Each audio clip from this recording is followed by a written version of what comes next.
It was late winter 1947. 3 desert herdsmen made their way along the shores of the Dead Sea. A well-trodden path, their Tamira Bedouin tribe had walked it for centuries. Now its bleak and inhospitable trails gave cover to contraband smugglers. While their animals grazed below, one young shepherd, Mohammed el-Hamid, nicknamed the Wolf, left his companions to climb the craggy hillside of Wadi Qumran, dreaming of the forgotten store of buried treasure he knew one day he'd find. Spotting a cave opening on the steep slope above him, he threw in a large stone and was startled by the sound of breaking pottery. His heart racing, the young Bedouin managed to climb above the opening and hoist himself into the cave. His eyes, adjusting to the half-light, saw rows of mostly broken jars lined up against the wall. Scrambling to the few that remained intact, his hands drew out 3 bundles. Excited beyond belief, he left the cave only to find in his hands 3 old rolls of rotting leather. Frustration blinding him, he failed to see that his eyes were the first in 2,000 years to gaze upon perhaps the most valuable, certainly the most controversial archaeological find of the century, the Dead Sea Scrolls.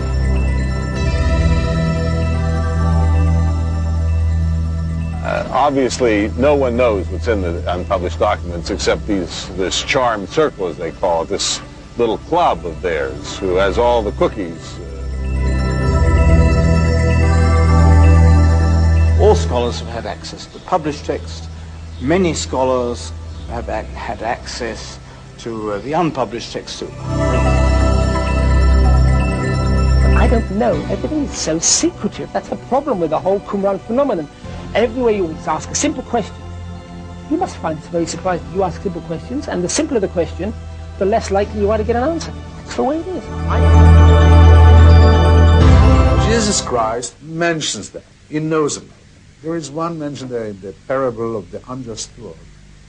He speaks about the children of light, which can be only a reference to the Dead Sea. That this was a kind of Christianity before Christianity. There are theories still around to the effect that this is secret information about Jesus and the apostles.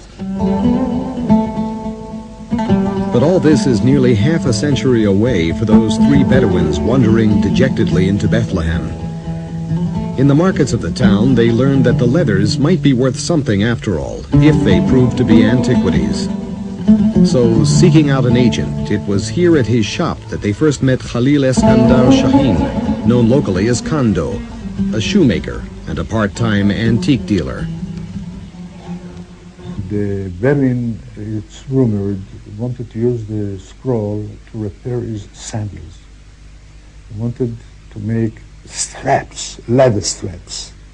And Kando, being a professional, told him that it wouldn't do. I mean, the scrolls are very fragile and they wouldn't make good straps. But on the other hand, they can bring money. Ahlan wa sahlan, how do you do? At his house in Bethlehem, Kando wouldn't verify this rumor. In fact, for reasons of his own, he wouldn't even talk to us. But we do know that he agreed to act for the Bedouin for a modest fee. Modest, considering that antiquities trading was strictly black market. The British Mandate authorities in Palestine at that time demanded that all relics be passed on directly to them for an even more modest fee. The Bedouin returned to the desert to rummage the cave for a second time, while Kando cast around for a buyer. Some weeks later, the Bedouin came back with 4 more scrolls, but deciding to hedge their bets, they gave only 1 to Kando and sold the remaining 3 to a second merchant for the kingly sum of 7 Palestinian pounds.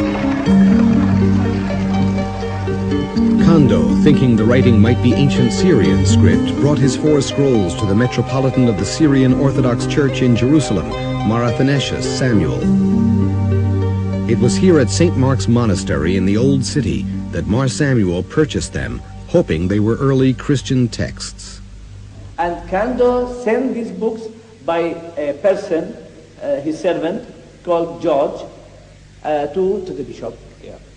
And the bishop at that time, when he got them, was a monk, not bishop. Summer and autumn passed while Mar Samuel scoured Palestine, Transjordan, and Syria, searching for someone to identify and appraise the value of his scrolls. Samuel wanted desperately to believe them genuine, but met only doubt and skepticism at every turn. This is the room where Bishop Athanasius Samuel was living as a bishop, and from here he left carrying the Dead Sea Scrolls. And carrying the Dead Sea Scrolls, he approached the École Biblique in East Jerusalem. You know, in early days, a lot of scholars just didn't believe this. One of the professors at the École Biblique, who sent the Archbishop packing, saying it was a fake.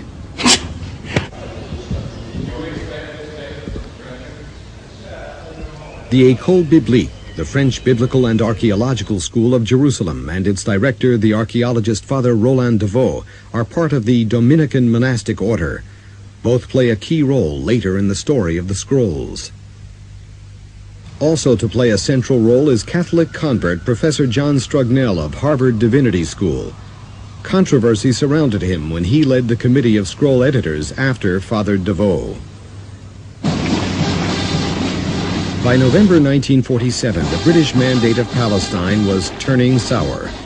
Traveling, especially in Jerusalem, was becoming a problem. The United Nations General Assembly was debating the partition of the territory between Israel and Palestine, and with tempers rising on Jewish and Arab sides, the British cordoned Jerusalem into separate zones, barbed wire fences and military passes controlling movement.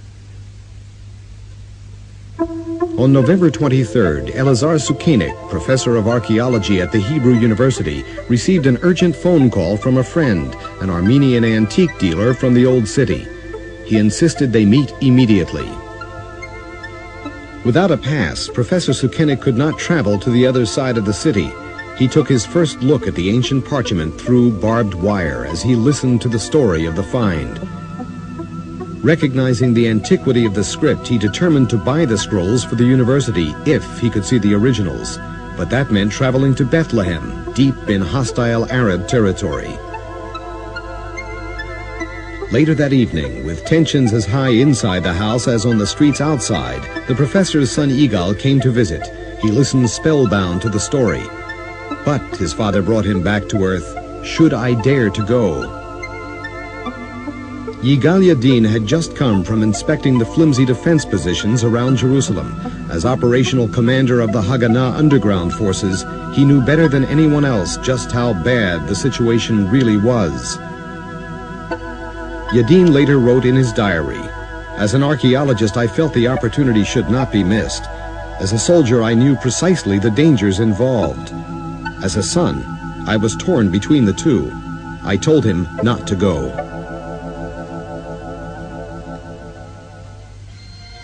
Next morning, Sukenik left for Bethlehem. Meeting up with his Armenian friend at the depot in East Jerusalem, they boarded the bus. Sukenik, the only Jewish passenger. Despite the dangers, they completed the transaction and were on their return journey by afternoon. 3 scrolls wrapped inconspicuously in newspaper on Sukenik's lap. He sat quietly throughout the journey, convinced it was destiny that was bringing texts written before the destruction of the last Jewish state 1900 years before back into Jewish hands now, on the eve of the rebirth of the State of Israel. And indeed that night the UN voted yes to the partition plan, a yes that meant international agreement to the creation of a free and independent Jewish state. That same night, long-awaited riots broke out. During the months of turmoil that followed, Sukenik and a small team at the Hebrew University began the delicate task of unrolling scrolls stuck together by 20 centuries of decomposition.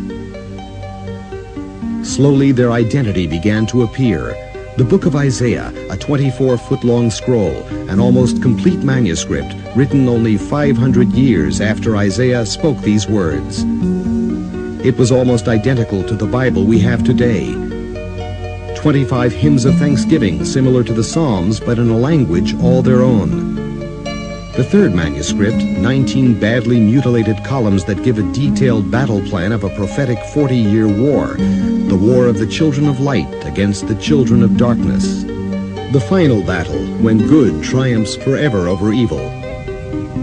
As the contents of the texts became clear, the question arose, who wrote them?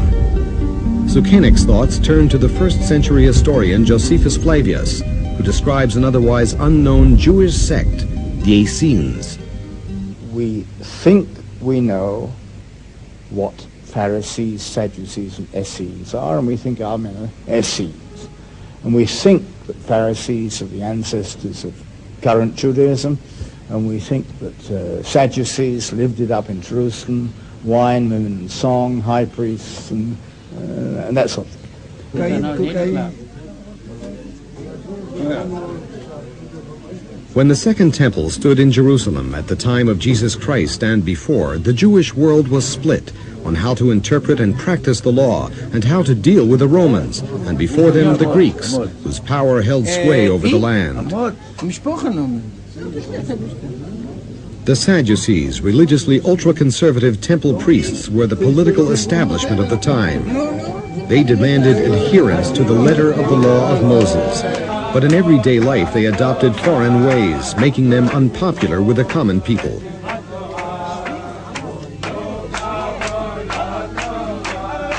Completing the writing of a Torah scroll is a festive occasion for Jews.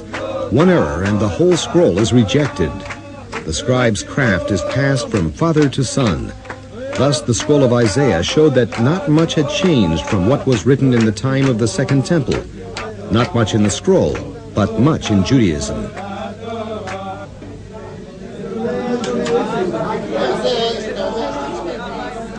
The rabbinical students in a Jerusalem yeshiva study and discuss different interpretations of the law. Every word, every letter is open to debate. Such debates were just beginning at the time of the Second Temple. This movement, called the Pharisees, shaped Judaism as it appears today.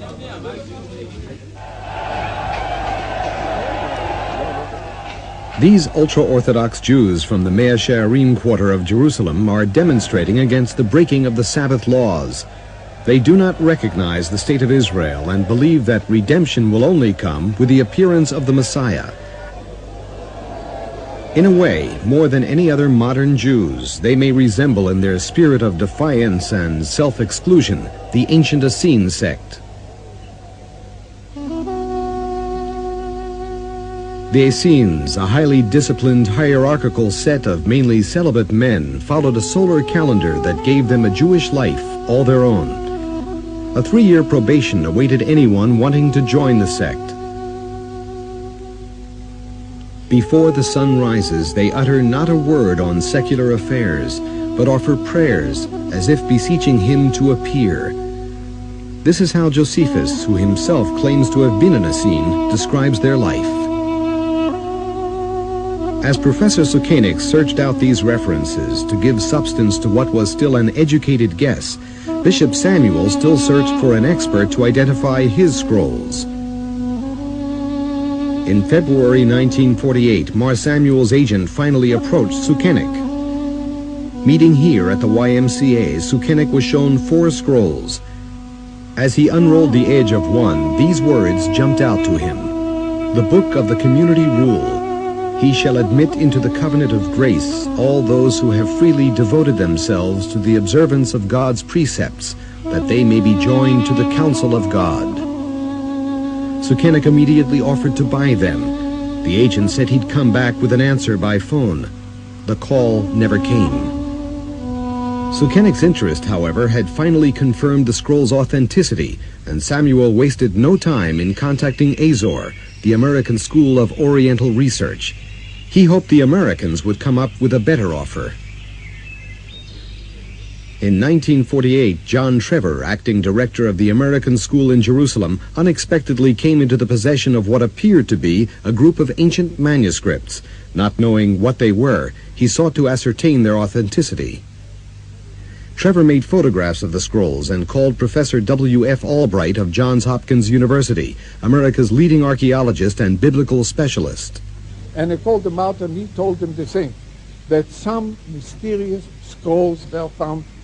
One was opened, and it looks like this is a biblical scroll. And the other, he says, is a non-biblical scroll. And we tried to read in it something, but we don't make sense. I told him, tell him to spell each line, each word, and I will put it together. Albright titled this unknown scroll the Manual of Discipline, a description of the rules, beliefs, and practices of a sect that refers to itself simply as the Community of the New Covenant. And immediately he too connected it to the Essenes. He called the press and he declared, this is the greatest archaeological discovery ever made. We have here in the Scroll of Discipline an account of the beliefs and practices of the Essenes. These texts were revolutionizing the entire field of biblical studies and were setting the academic world on fire. We're going to know 100 times more about the background in Judaism of the New Testament than we ever dreamed we would. On May 15th, 1948, attention shifted as the State of Israel was proclaimed and a state of war was declared by all her Arab neighbors. 7 months of war left Jerusalem divided and the Qumran cave in Jordanian hands. As life returned to normal, archaeologists wasted no time in returning to the site.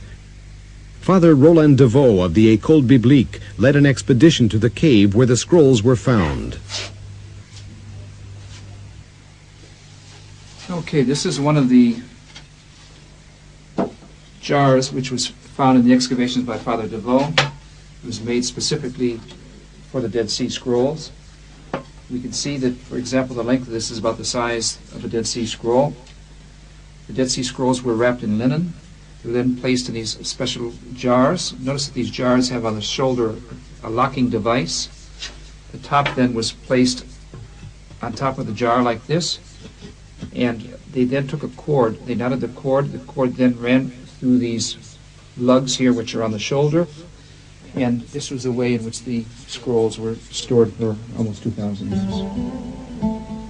Life had returned to normal, but not for everyone. The Bedouin, deprived of their lucrative occupation as smugglers, now turned to archaeology with a gusto.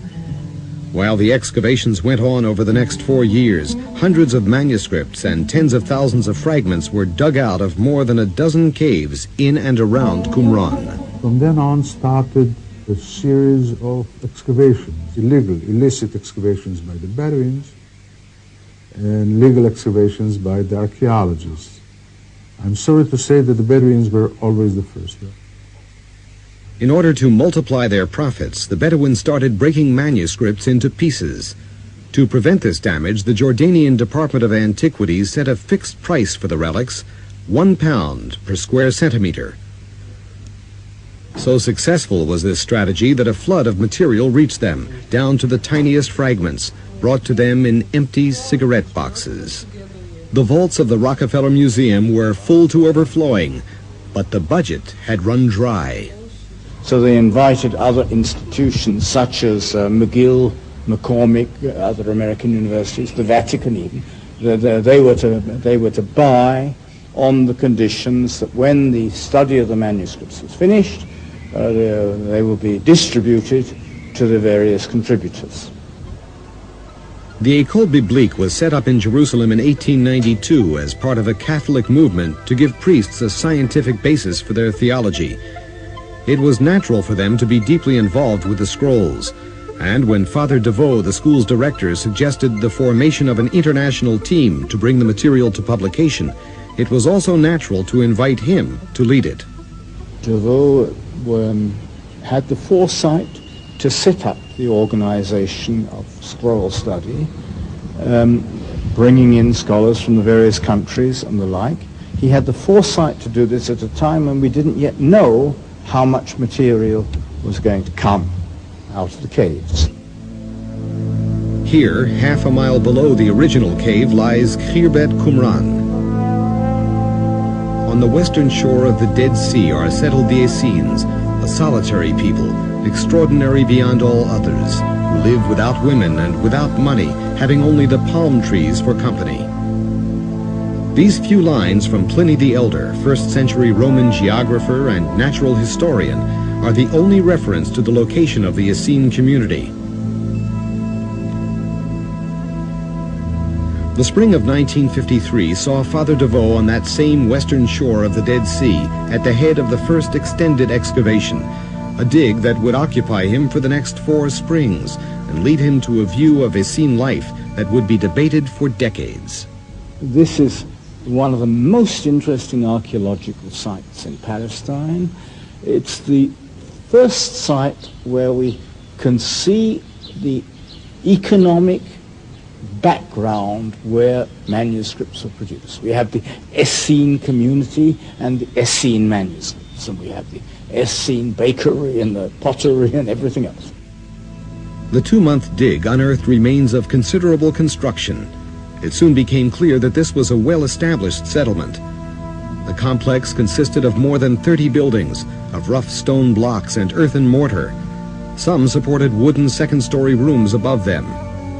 From the ruins of one such room, long since collapsed to the ground below, archaeologists reconstructed a table of mud brick and plaster.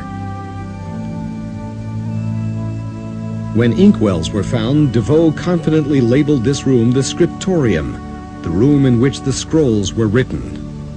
I don't think that anything was written at Qumran. You may say that this was, their library was kept there and was hidden there, or in a dire moment other books were brought there to be put in treasury there, to be, the Hebrew word would be an gnizah at Qumran. Gnizah, from the Hebrew word for hidden, is a burial place for sacred relics. If a Torah scroll or a relic is worn out or damaged, as in this synagogue where fire destroyed the Torah scrolls, they are placed in pots surprisingly similar to those found at Qumran. From here, the funeral procession makes its way to a full burial ceremony. In times of war or persecution, Jews would also hide holy texts in a gnizah. This has led to a belief among some scholars that the works at Qumran are a collection hidden there from advancing Roman troops. The most famous gnizah was found in a synagogue of the Karaite sect in Cairo in 1896. Its greatest enigma was one of the sect's foundation documents, identical to a Qumran scroll called the Damascus document.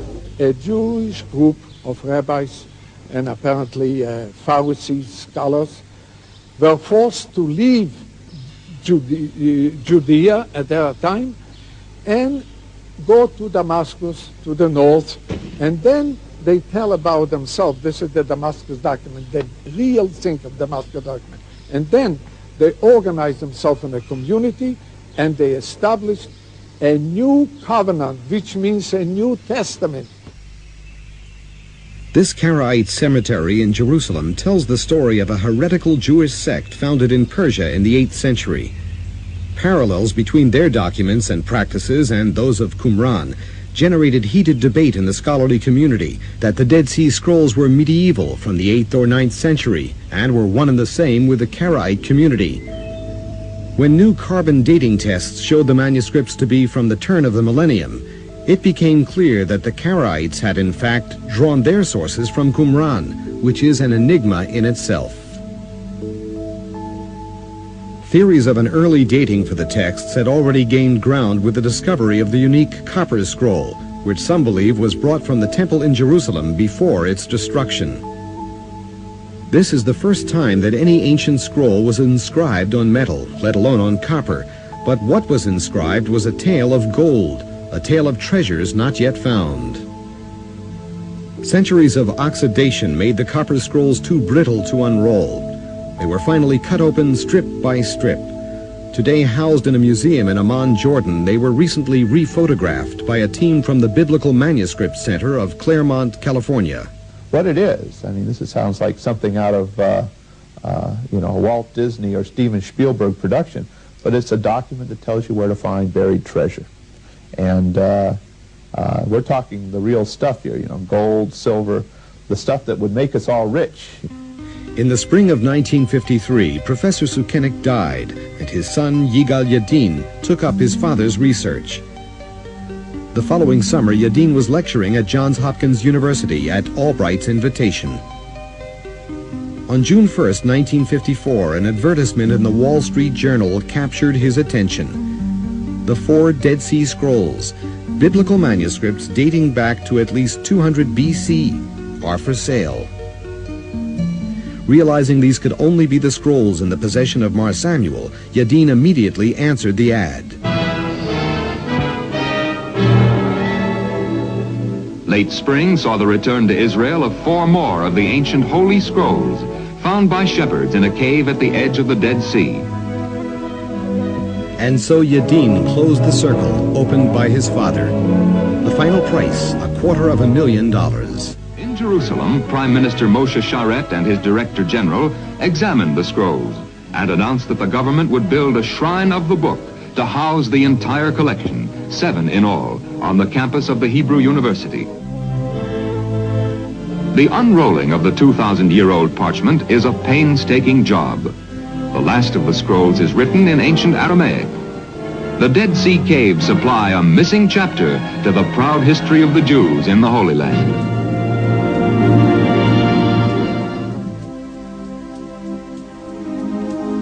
The Shrine of the Book is part of the Israel Museum in Jerusalem. Its roof, like the lid of the jars the scrolls were buried in. Its gently sloping white opposite the black angular monolith, reflecting the eternal struggle between good and evil. Walking between the two, steps lead down to subterranean chambers where special lighting and controlled humidity preserve the ancient scrolls. The whole museum acts not only as a showcase for the public, but also as a research center open to scholars from around the world, actively promoting publication of all the work on the scrolls. But this was not the case just 2 miles away across the Jordanian border at the Rockefeller Museum in East Jerusalem, where hundreds of manuscripts were the private domain of only 8 scholars, the international team. It was a small group, and it would have been nice to get more people, but we tried, and no one would come. They all thought this tiny fragments insignificant, and so we were undermanned. One of the most fruitful and rewarding finds was Cave 4, just 200 meters from the settlement. 15,000 fragments from more than 500 scrolls were found in this one cave alone. Despite their fragmented and decomposed state, they were assembled and photographed in 1960, and yet most of them still remain unpublished. Cave 4 is where the problem is. Cave 4 had over 500 different texts. Now, they're all in fragments. But in 35 years, they've published 100 of them. The international team remained a small group of dedicated scholars. The project short of funds, most of them would come to Jerusalem only during summer vacations from their full-time teaching positions. They would work on the texts here in the scrollery of the Rockefeller Museum. The manuscripts, pressed between sheets of glass, were for years subject to direct sunlight and changes in temperature, their conditions slowly deteriorating. The initial team was largely Catholic. They were priests, fathers, abbes, monsignors, and John Strugnell is, of course, himself a convert to Catholicism. The École Biblique falls under the authority of the Vatican Pontifical Biblical Commission, cardinals and consultants from among the Church's leading scholars. This commission monitors all Catholic spiritual scholarship. In 1955, Father DeVoe became a consultant member of this Vatican Commission, and subsequently all directors of the École Biblique have been members. This led to doubt about the international team's impartiality as scholars, and later to suspicions of a Catholic conspiracy to suppress material unacceptable to the Church. There are theories still around to the effect that this is secret information about Jesus and the apostles. There was especially strong interest in what may be a valid theory about the connection with John the Baptist and the Essenes.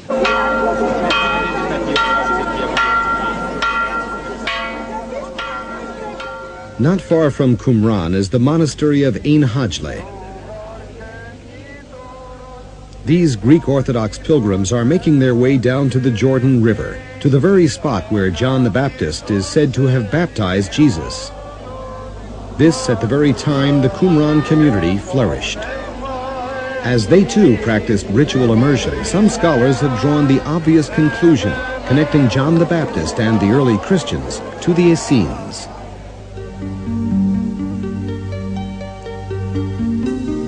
Dominating Qumran is an extensive water system so vital in this desert environment. Yet once or twice a year, the rainy season brings flash floods cascading down the Judean mountains into the Dead Sea 4,000 feet below. The community trapped that flow in a natural basin and carried it 700 meters by aqueduct into their settlement. A complex series of channels fed water to all areas of the compound. And it seems they had water in abundance, for from the last cistern there is even an overflow channel onto the terrace below. He will cleanse him of all wicked deeds with a spirit of holiness. Like purifying waters, he will shed upon him the spirit of truth. Thus reads the manual of discipline, the scroll of the community rule. And when his flesh is sprinkled with purifying water and sanctified by cleansing water, it shall be made clean by the humble submission of his soul to all the precepts of God. It's hard to avoid the fact that early Christianity did put an emphasis on immersion. The Essenes shared their wealth, and the early church was a wealth-sharing group. The early church is governed by a council of 12, and there is a personage called an episcopos.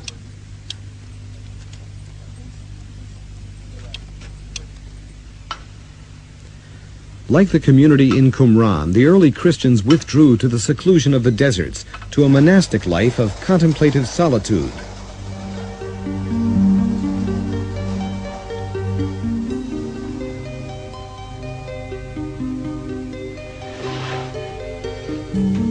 These Greek Orthodox monks, like the Essenes, share a communal life deep in the Judean desert. Here they dedicate every action of their lives to the worship of God. For centuries, the monastic ideal was upheld as the way of perfection of Christian life. Righteousness and perfection are also notions central to the writings of Qumran. The idea that a certain group decided to live monastic life, a cooperative life, it was of very great significance, especially if you remember that this is the first monastic community in the Western world. Puisse toujours en bénéficier par Jésus le Christ notre Seigneur. Amen. The scroll of the Messianic rule from Qumran reads, "When they shall gather for the common table, the priest shall bless the first fruits of bread and wine. Thereafter the Messiah of Israel shall extend his hand over the bread, and all the congregation of the community shall utter a blessing." La seule que je cherche, habiter la maison du Seigneur tous les jours de ma vie. This is the blueprint for the Last Supper. And the idea of Eucharist come later by the Gospel writers. The idea that you are eating the bread as my body or the wine as my blood. These similarities between the Essenes and the early Christians caused great excitement in the world. Hundreds of books and articles were written putting forward various arguments. Scholarship mixed with the public imagination to give rise to all kinds of speculation, even to claims that Jesus himself was an Essene. For instance, Dupont-Sommer was the one who said, actually, the cradle of Christianity should have been not in Bethlehem, but in Qumran. This was too strong for the Christian world to take it. This was too strong also for some scholars to agree to it. As the results of the excavations interfaced with the contents of the scrolls, DeVoe and the international team began to draw a picture of Qumran, a picture which has become known as the consensus view. This view sees Qumran as a peaceful monastic retreat where the Essenes lived a life removed from the turmoil of the times, times of great social upheaval that gave birth to a new millennium. We must be very careful of not imposing a monkish structure on Qumran. This is important because some of the earliest people writing on Qumran came from a monastic background and imposed their viewpoint on Qumran studies, and this was accepted. And therefore they saw them living in solitude and copying books all day as if they were a medieval monastery. The Qumran excavations also uncovered a two-story watchtower by the main gate. With no direct entrance from the ground floor and access possible only from deep within the complex, it suggests that the settlement was a military fort, a nature so strongly reflected in the war scroll of the Essenes. The 1950s and early 60s saw academic debate turn to heated controversy. Who wrote the scrolls? Who lived at Qumran? And what influence, if any, did they have on the birth of Christianity? In 1964, Yigal Yadin excavated the fortress of Masada, just a day's march south of Qumran.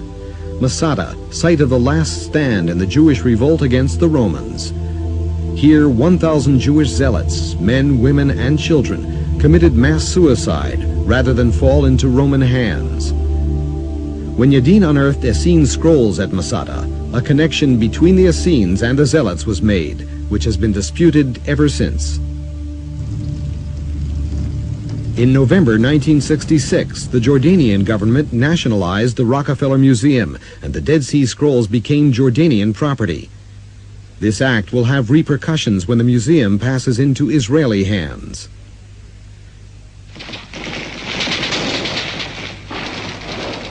In June 1967, the Six-Day War broke out. Mandelbaum Gate and its vicinity were taken. The next objectives were the Damascus Gate and the Rockefeller Museum. On the second day of the war, Israeli paratroops fought a bloody battle to take the Rockefeller Museum, used by the Jordanian army for its strong strategic position.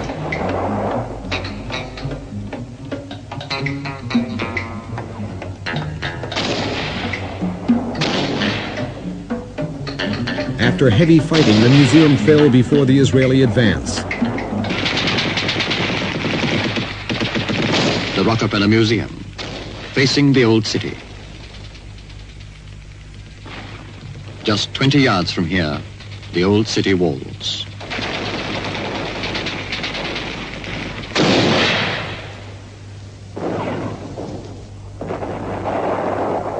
The Western Wall was in Jewish hands. So too the treasures of Jewish history, the Dead Sea Scrolls. There were a few bullet holes in the walls and things like this. There were a few manuscripts that must have been stolen by the individual soldiers when they moved in, but nothing serious.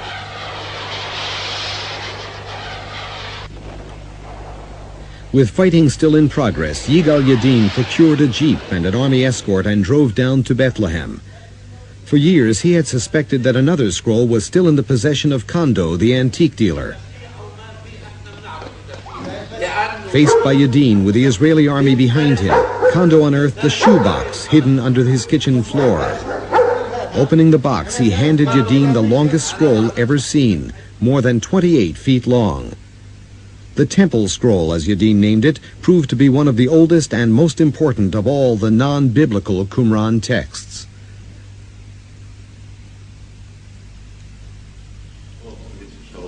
This part, you can still see the lettering, the writing on it. But if we would leave it on the ground a bit longer by the dealer, then it would not be anymore, and great parts of the temple scroll would disintegrate totally. The temple scroll was the 8th to come into Israeli hands. Down goes the flag under Jordanian fire from guns posted all along the walls. With the annexation of East Jerusalem, a wealth of archaeological treasure came under the responsibility of the Israeli Department of Antiquities. The jewels in the crown of this treasure were the 800 scrolls and thousands of fragments. But when the Israelis went into the basement of the museum, they were shocked to find scrolls disintegrating from lack of preservation facilities. In this room we have scrolls which are not published yet and on which scholars are working still. I will just show you a few examples of the things that we have here. So this is an example of the scroll, of the fragments which are kept here. This is an example of This is an example of an unpublished scroll in the way it was kept before 1967, pressed between glass sheets and stuck together in the most primitive way using sellotape. I'll just show you the examples. This is the glue and the sellotape with which they were put together. So we decided the scholarly community hoped Israel would speed up progress toward publication, but fear of international opinion, a wish to honor agreements, and respect for the years of painstaking work assembling the many tiny fragments led to an Israeli decision to leave the scrolls in the hands of the International Committee. It was theirs. And even those who died passed it on as if it were an inheritance to a colleague or a student. And then this student or colleague, he had the same rights of possession and exclusion that the man who died had. Let's say this is quite good, but here you don't have, the connection between the lines. This is too high and this is too low. In his office at the École Biblique, Professor Father Emile Poèche describes his work, in a good order. You have to put correcting and reassembling a manuscript previously published by Secretul. Using photographs of the various fragments, Poèche has found a new way to piece them together, using the erosion of the parchment as a clue. And some are not published. This one is not published, this one is not published, but they found on the negatives. Piecing together hundreds of fragments into a single scroll is a painstaking job. With biblical scrolls, it's somewhat easier, since the text is known in advance. More problematic are unfamiliar non-biblical scrolls, which must be patched together from numerous fragments of different origin. This requires identifying the scribe's handwriting and the structure of the letter. We don't have big manuscripts with 100 columns or 50 columns like the Isaiah scroll. We have miserable, beat-up little pieces. There is one document that has been suppressed for 35 years that the whole scholarly world is talking about. You've probably heard of it. It's called MMT. It's a 120-line letter, and everybody says it's extremely important. The inner circle all have copies, and the outsiders can't look at it. But somehow someone got a copy of this MMT document, and a bootleg version was printed. This is an unpublished Qumran text. It is a text that scholars have known about for at least 5 years. We have been given rumors of it. The editors of the text have talked about it at conferences. They never let us see it. The editor of the Qumran Chronicle, a Polish scholar called Kapera, decided that since everybody was talking about this text, but nobody was able publicly to pretend that they'd actually seen it, he would cut through the hypocrisy and just publish the thing. And this is what he did. He published an unpublished text. The response of the authorities to the bootleg publication, the first challenge to the monopoly of the International Committee, was immediate and severe. They demanded that Kapera burn all copies or face punishment. It's a very important text. It was claimed to be a letter from the teacher of righteousness, who, according to many people, is the founder of the Qumran community. We can actually identify legal traditions belonging to the Sadducees, who were one of the Jewish parties at the time of Jesus, of whom the historian Josephus tells us, but about whom we know very little because we have no writings from them. This unpublished text raises so many questions once hoped to be clarified by the Dead Sea Scrolls that rather than an Essene connection, there is now an Essene confusion. I still believe that the Qumranites were very closely related to the Essenes, but they called themselves Sadducees. in the moments when they weren't whining and whimming and singing. This gives more detail and complicates the picture. So I think what we're dealing with here is a foundation document which gives us a completely new perspective on the origins of the sect and requires us to reevaluate the Essene hypothesis and to ask ourselves whether we don't have here either a proof that they're not Essenes or a need to completely reevaluate the question of who the Essenes are. But nobody is able at the moment to do what I'm doing with you, and that is to discuss this text and what is in it and what it means. I'm not supposed to be doing this. You realize that? So why do you do it? I'm doing it because these texts belong to me as a scholar, and they belong to anybody who's interested in the history of Judaism, and nobody has any right to withhold them. Because of extended delays in publishing, questions arose as to the motives of the editors. The most extreme claimed a Catholic conspiracy to suppress controversial material connecting the scrolls to early Christianity. Christianity has never known where the Gospel of John came from. Now, we know that it could have been written at Qumran, almost. If an Essene had been at the crucifixion and then gone down to Qumran, he could have written it. And for instance, you find a very similar composition to what you find in the Gospel of the Christian scriptures. And for instance, I have in this beginning of column here 5, 6, 7, or 8 Beatitudes, like in Matthew. These words from the leading Catholic scholars must surely lay to rest once and for all any claims of a Catholic conspiracy. But what put Strugnell to rest as the chief editor of the committee was an interview given to Israeli journalist Avi Katzman. Strugnell called Judaism a horrible religion that was originally racist, a Christian heresy that should never have survived. He definitely holds traditional Catholic views or Catholic Church views with regard to Judaism. That means that Judaism should have been erased from the world, that all Jews should convert to Christianity. As a convert to Catholicism, he had the convert zeal. He was more Catholic than the Pope. And in many ways, I was told this by people at the École, that his theology is to the right of theirs. As for me, as a Christian, you know, St. Paul freed us from the yoke of the law. The Israeli Department of Antiquities, long disturbed by Strugnell's personality, now took action and replaced him with his Israeli co-editor, Emmanuel The Tov. last official publication is this one, which happens to be my own volume, namely The reorganization of the whole international team began in earnest, and some 40 new scholars now raced to print. Under mounting international pressure, the Department of Antiquities agreed to open all the material to the scholarly community, but the researchers must sign agreements, pledging not to publish the texts. They can be used only for their own research. Meanwhile, a deadline was set for all the editors to finish their work. According to the timetable, if I'm not mistaken, we had it is something like 1996. I would really like to be around in 1999, before the millennium, the turn of the century, and see the scrolls published in full. One scroll. Okay, this is one scroll. One scroll. Look how many scrolls we have here. Behind all these difficulties lies the greatest difficulty of all, how to assemble the enormous jigsaw puzzle of tens of thousands of fragments that are the unpublished part of the Dead Sea Scrolls. Here at the Ancient Biblical Manuscript Center in Claremont, California, they believe the answer may lie in computer technology.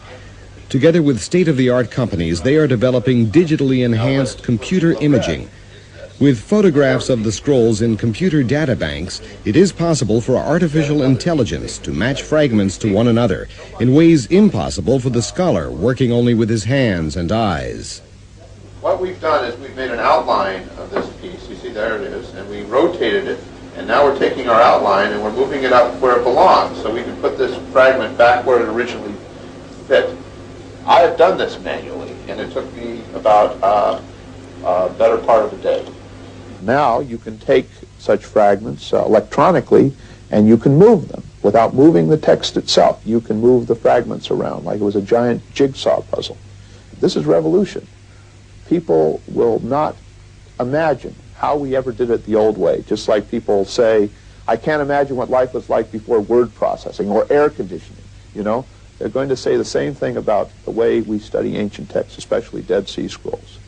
While some put their faith in technology, others trust the powers of nature, hoping that the earthquakes which periodically strike the Qumran area will one day open new caves now hidden.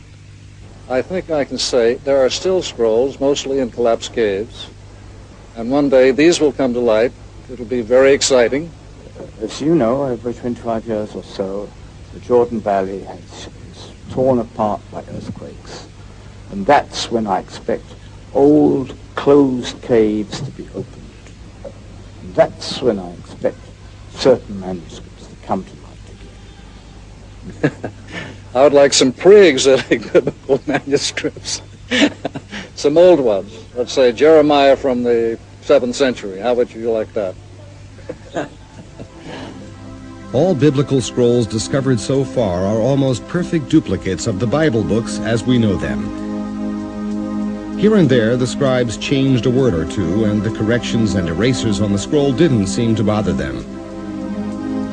One of the most surprising texts is the complete book of Jeremiah, which contains only 17 chapters instead of the accustomed 52. Among the Bible scrolls discovered, some are more prevalent than others. 15 copies of Genesis, for example, 25 of Deuteronomy, 30 of the Psalms. Yet not a single copy of the Scroll of Esther has ever been discovered. Still, some hint at clandestine scrolls in private hands. There are rumors about a few scrolls still in circulation. It could be true, but I'm very much afraid that the man that spread that rumor is a little imbalanced, so I wouldn't take it very seriously. It should be taken with a grain of salt, of course. I mean, I couldn't deny that a thing like this exists. We are not unintelligent people, and maybe we are showing foresight about the situation, but that's enough, I think. You have seen a scroll that nobody knows about? No, that's the kind of subject I don't want to go into. I mean, if I ever do have access, and then I can't talk, then you'll say, well, you talked before, and so it's not the kind of subject to discuss. And this is an underground world. You're talking about the scrolls. But whatever technology, nature, or the nature of man may prove to hold in store for the future, there is one sure hope for the world at large. Hope that the haze of hostility and the bitter smoke of scandal will clear and let the scrolls of antiquity speak for themselves. Until now, the spirits of truth and falsehood struggle in the hearts of men, and they walk in both wisdom and folly. For God has established the two spirits in equal measure until the renewal, when there shall be no more lies, and all the works of falsehood shall be put to shame.